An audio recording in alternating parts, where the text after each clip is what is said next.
तुझे ढूंढती है ये पागल निगाहें, ये पागल निगाहें। मैं जिंदा लेकिन कहाँ जिंदगी है, मेरी जिंदगी तू कहाँ खो गई। হ্যালো গাইস, চলে এসেছি আবার একটা নতুন ভিডিও নিয়ে। তো তোমরা নিশ্চয়ই থাম্বনেলটা দেখে বুঝে গেছো আজকে কি বিষয়ক ভিডিও হচ্ছে, নতুন একটা মন্দিরের খোঁজে। তো চলো শুরু করছি ভিডিওটা, সাথে থাকো। আজকে যাচ্ছি হাওড়ার ঘুষুরিতে শ্রী খাটুশ্যাম মন্দিরে।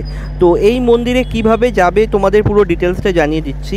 আমি যাচ্ছি বেহালা থেকে, তো আমি এখান থেকে বাস ধরে হাওড়া যাব। তোমরা যারা শিয়ালদা থেকে আসবে তারাও বাস ধরে সবাই চলে আসবে হাওড়ায়। হাওড়া থেকেই এই খাটুশ্যাম মন্দিরে যাওয়ার জন্য তোমরা অটো পেয়ে যাবে। বাসে তোমাদের হাওড়া অবধি ভাড়া পড়বে 15 টাকা। এই যে হাওড়ার এখান থেকে যে অটোগুলো ছাড়ছে দেখতে পাচ্ছ, এখানে এসে বলবে তোমরা শ্যাম মন্দির যাবে। অটোতে জনপ্রতি 20 টাকা ভাড়া নেবে, একদম শ্যাম মন্দিরের সামনেই তোমাদের নামিয়ে দেবে। খাটুশ্যাম মন্দিরের সামনে চলে এসেছি। এই যে সামনে যে মন্দিরটা দেখছো, এটা হনুমানজির মন্দির, বন্ধ আছে এখন। একটু এগিয়ে যাব। এই রাস্তাটা ধরেই কিছুটা এগিয়ে আসলেই তোমরা খাটুশ্যাম মন্দির দেখতে পাবে। তো আমিও ধীরে ধীরে এগিয়ে চললাম খাটুশ্যাম মন্দিরের উদ্দেশ্যে।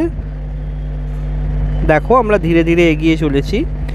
এই এগিয়ে গিয়েই বাঁ দিকেই পড়বে তোমাদের মন্দিরটা। তো বন্ধুরা, আমরা এই মুহূর্তে একদম চলে এসেছি খাটুশ্যাম মন্দিরের সামনে। দেখতে পাচ্ছ শ্রী শ্যাম মন্দির ঘুষুরি ধাম। আমরা একদম মন্দিরের বাইরেই অবস্থান করছি, আর মন্দিরটাকে ঠিক বাইরে থেকে এরকম দেখতে লাগছে। অসাধারণ সুন্দর দেখতে মন্দিরটা, এবং রাত্রির বেলায় আরও সুন্দর লাগবে, কারণ মন্দিরটার চারদিকে দেখতে পাচ্ছি টুনি লাইট জ্বলছে। তো আমি সকালবেলায় আসার কারণে সেই দৃশ্যটা এখন উপভোগ করতে পারলাম না। আমি এখন এই দৃশ্যটা দেখছি। রাত্রির বেলায় বাবার মন্দির আরও সুন্দর লাগবে দেখতে। আর এই মন্দিরটার বাইরেই রয়েছে পুজো দেবার ডালি কেনার জন্য দোকানও পেয়ে যাবে তোমরা, যেখান থেকে তোমরা ডালি কিনে পুজো দিতে পারবে। আর মন্দিরের বাইরেই রয়েছে এরম একটা গণেশজির মূর্তি দেখতে পাচ্ছ। এটা তোরণ দ্বার, সামনের অংশটা।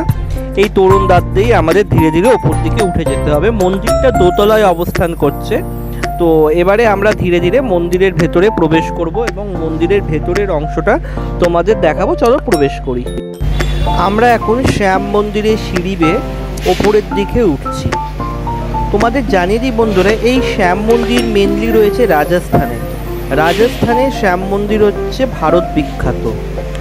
আর আমাদের কলকাতায়ও এখানেও বাবার আরাধনা করা হয়। তো এখানে সেই জন্য ঘুষুরি ধামে বাবার একটা মন্দির রয়েছে।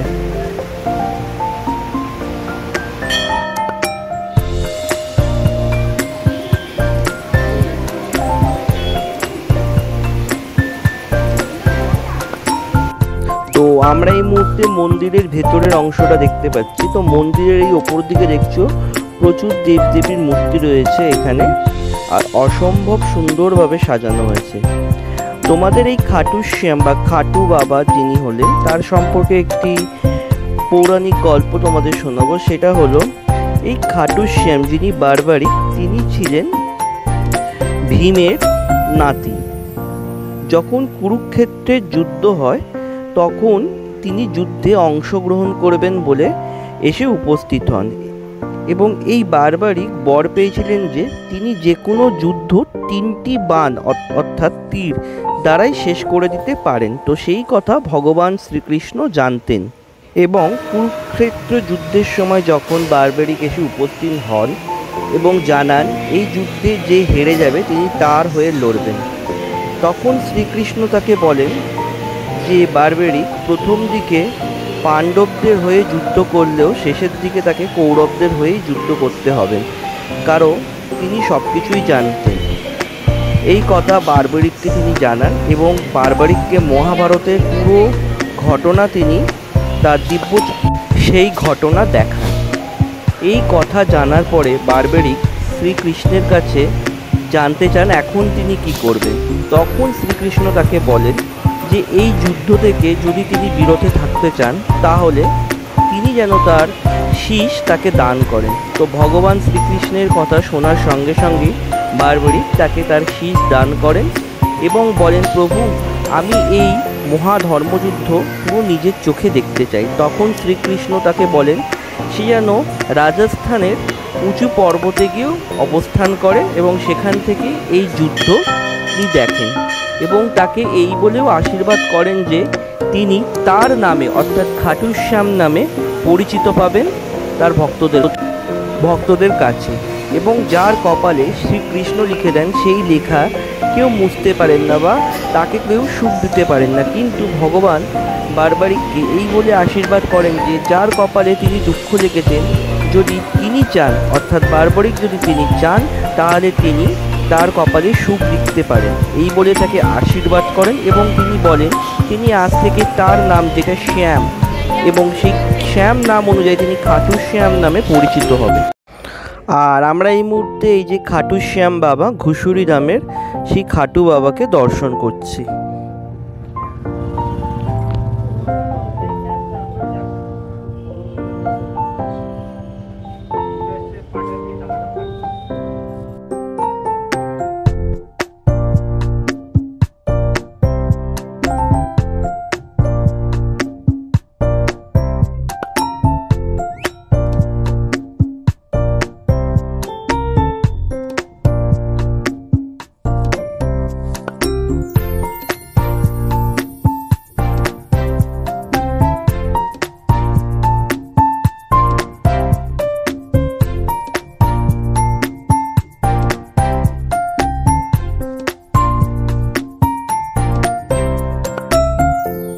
বাবা খাটুশ্যাম ছাড়া এই মন্দিরের একপাশে অবস্থান করছেন মা শেরাবালি, এটা হচ্ছে তার মন্দির।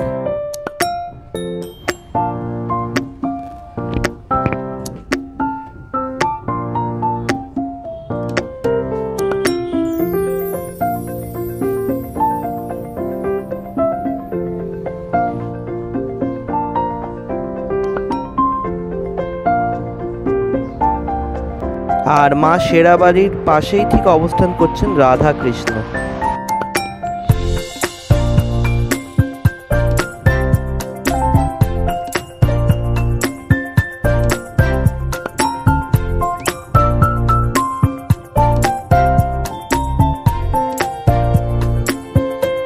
খাটুশ্যাম বাবার বাঁ পাশে ঠিক মন্দিরটি হচ্ছে হনুমানজি।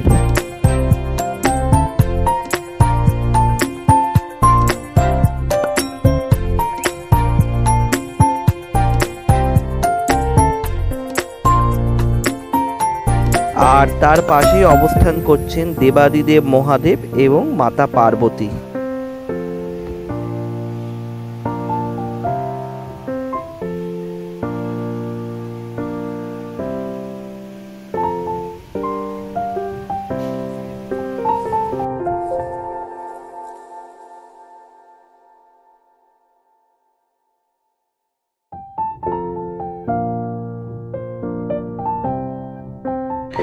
এছাড়াও মন্দিরের বিভিন্ন দেওয়ালে আরও প্রচুর দেবদেবীর এখানে মূর্তি রয়েছে, সেটাও তোমাদের একবার দেখাবার চেষ্টা করব। প্রচুর ভক্ত সমাগমও এখন ঘটেছে। দেখো, ইনি হলেন শ্রী দেবসর মাতা।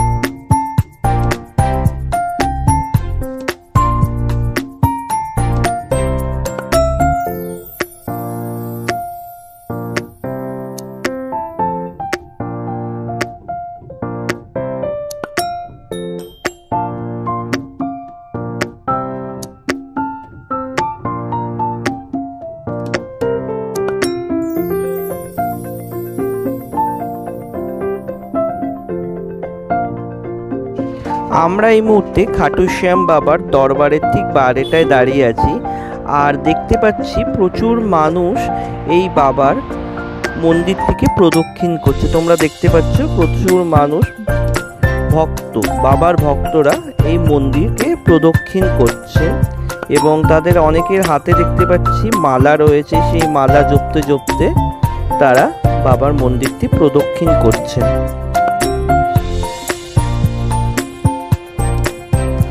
দেখতে পাচ্ছ তোমরাও, তারা সবাই মন্দির প্রদক্ষিণ করছে।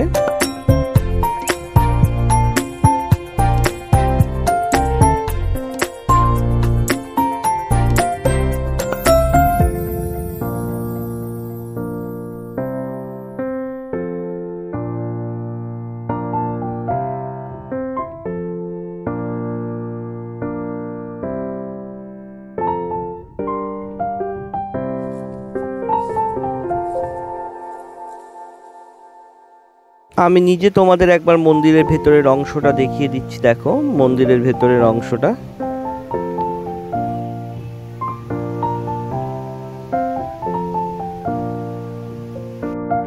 বাবার মন্দির প্রদক্ষিণ করার জন্য আমিও প্রবেশ করলাম। এখানে দেখো প্রচুর নারকেল বাঁধা আছে দেয়ালে। যাদের মনোবাঞ্ছনা কিছু থাকে তারা এরমভাবে নারকেল বেঁধে যায়। এই আমরা বাবার কক্ষ থেকে বাবার মন্দিরটা প্রদক্ষিণ করছি, দেখতেই পাচ্ছ। এই আমরা প্রদক্ষিণ করে বেরিয়ে এলাম এই মুহূর্তে। তো বন্ধুরা, আজকের এই ছিল খাটুশ্যাম নিয়ে আমার একটা ছোট্ট উপস্থাপন। যদি তোমাদের ভালো লাগে তো ভিডিওটা তাহলে একটা লাইক করো, আর এরকম ভিডিও যদি আরও পেতে চাও তো আমার চ্যানেলটা সাবস্ক্রাইব করো, তো ভিডিওটা শেয়ার করে দিও। আর যদি ভালো লাগে অবশ্যই চ্যানেলটা সাবস্ক্রাইব করে দিও। জয় খাটুশ্যাম, সবাই ভালো থাকো। তাড়াতাড়ি তোমাদের একটা নেক্সট ভিডিও দিয়ে দেবো।